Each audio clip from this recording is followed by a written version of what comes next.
Okay, code படம் பார்த்துட்டு first show பார்த்துட்டு வரோம். இது வந்து தளபதியோட 68வது படம். வெங்கட் பிரபு கூட்டணியோட சேர்ந்திருக்காங்க.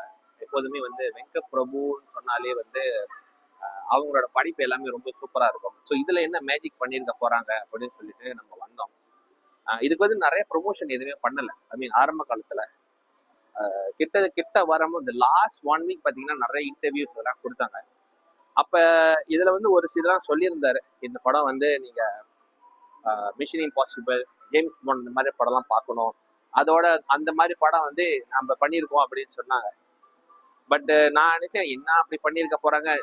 வெளிப்படையா சொல்லணும்னா அந்த லாஸ்ட் பண்ண அந்த ப்ரொமோஷன் பார்த்தீங்கன்னா அது வந்து ரொம்ப நமக்கே ஒரு நெகட்டிவிட்டியா கொண்டு வந்துட முடியும் அப்படின்னு சொல்லி ஒரு டவுட்ல தான் நான் இந்த படத்துக்கு நான் வந்தேன். இன்னொன்னு 3 மணி நேரம் சொல்லும் போது இப்ப ரீசனா வந்து நிறைய படம் 3 மணி நேரம் வந்து உட்காந்து நம்ம பார்க்க முடியாம ஒரு சூழ்நிலை தான் இருந்துச்சு. ஆனா இந்த கோட் படம் அது எல்லாமே இல்ல, 3 மணி நேரம் இந்த கதைக்கு தேவை அப்படின்னு சொல்லிட்டு நல்லா ப்ரூஃப் பண்ணிருச்சு. முக்கியமா இதுல வந்து டிஏஜின்னு சொல்லி இதை பண்ணியிருக்காங்க. 2 விஜய் இருக்கிறாரு. சாரி, இது வந்து ஸ்பாயிலர் அலர்ட்னு நினைக்காதீங்க. ஆக்சுவலி அதுக்கு மேலேயும் இன்னும் இருக்கு. நான் லைட்டா அதை மட்டும், ஏன்னா அது சொல்லாம நம்ம வந்து சொல்ல முடியாது, அதை பத்தி நான் பேச முடியாது. ஸோ அதெல்லாம் நல்லா இருக்கு, அந்த இது நல்லா இருக்கு. கதை முக்கியமா ரைட்டிங் வந்து இந்த கதையை வந்து ரொம்ப பெர்ஃபெக்டா கரெக்டா எழுதுனா மட்டும்தான் அந்த கதையை வந்து கொண்டு வர முடியும். நிறைய ட்விஸ்ட் அண்ட் டேர்ன் இருக்கு, இமோஷன் இதுல வந்து நிறைய இருக்கு. இன்னொன்று வந்து காஸ்டிங், இந்த படத்துல வந்து நிறைய காசு, ஒரு பெரிய பெரிய ஆக்டர்லாம் நடிக்கிறாங்க, ரொம்ப சீனியர் ஆர்டிஸ்ட்லாம் நடிச்சிருக்காங்க. அப்ப நம்ம எப்போதுமே வந்து விஜயோட படம் பார்க்கும்போது பாத்தீங்கன்னாக்கா பெரிய பெரிய ஆர்டிஸ்ட் இருப்பாங்க, ஆனா அவங்களுக்கான டைமிங்கே இல்லை, அந்த அவங்களோட மூவில பாத்தீங்கன்னா ரொம்ப குறைவான ஸ்கிரீன் தான் ஷேர் பண்ணுவாங்க. ஆனா இந்த படத்துல அப்படி இல்லை, அவங்கள போட்டதுக்கு கரெக்டான டெஃபினேஷன் அதுக்கு கொடுத்துருக்காங்க.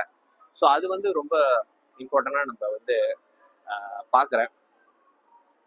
பாட்டுங்க வந்து படத்தோட பார்க்கும்போது ஓகே, நல்லாதான் இருக்கு. ஆனா அவ்வளோ பெஸ்டா மங்காத்தால நம்ம எப்படி செலிப்ரேட் பண்ணுமோ, கோவால எப்படி செலிப்ரேட் பண்ணுமோ அந்த மாதிரி நம்ம வந்து இதுல வந்து அவ்வளவா இல்லை. பிஜிஎம் ஓகே, நல்லா இருக்கு. ஓவரால் படம் பாத்தீங்கன்னா எனக்கு வந்து எப்படி பிடிச்சிருக்குன்னா, நம்ம இந்த கில்லி அந்த மாதிரிலாம் பார்த்துருப்போம்ல, அந்த ஒரு காமெடி சென்ஸ் இருக்கும், ஒரு ஃபேமிலியோட இதெல்லாம் இருக்கும்ல. ஸோ அந்த எலிமெண்ட் எல்லாம் வச்சுதான் வந்து இந்த படத்தை வந்து கொண்டு வந்திருக்காங்க. இந்த ஃபர்ஸ்ட் ஹாஃபும் சரி, அப்புறம் ஃபர்ஸ்ட் ஹாஃப்ல இருந்து அது அப்படி கதை வந்து க்ரோ பண்ணோம். முக்கியமா 3 ஹவர் போகுது அப்படின்றது இந்த படத்துல வந்து நமக்கு ஃபீலே பண்ணல. இன்னொன்னு, இப்ப ரீசனா இந்த படத்தை வச்சுதான் நான் கம்பேர் பண்ண முடியும். ஏன்னாக்கா ஃபேனுக்காக நான் ஒரு படம் எடுக்கிறேன், ஃபேனுக்காக படம் எடுக்கிறோம் சொல்லி அவரு போட்டு வச்சு டார்ச்சர் பண்ண மாதிரி தான் இருக்கும். படம் போய் உட்காந்தா என்னடா இது பண்ணதே தான் பண்ணிட்டு இருக்காங்களா அப்படின்னு ஒண்ணு இருக்கும். ஆனா இந்த படத்துல எனக்கு தெரிஞ்சு அப்படி எந்த மாதிரியான எலிமெண்ட்டும் இல்லை. இது முழுக்க முழுக்க வெங்கட் பிரபுவோட படம் தான் நான் சொல்லுவேன். 100% ஃபேமிலியோட வந்து பாருங்க. என்ன கேட்டீங்கன்னா, இப்ப வந்த விஜயோட படத்துல this is the greatest of all time. அடுத்த படம் என்னன்னு பார்க்கலாம். அது வரைக்கும் பாய்.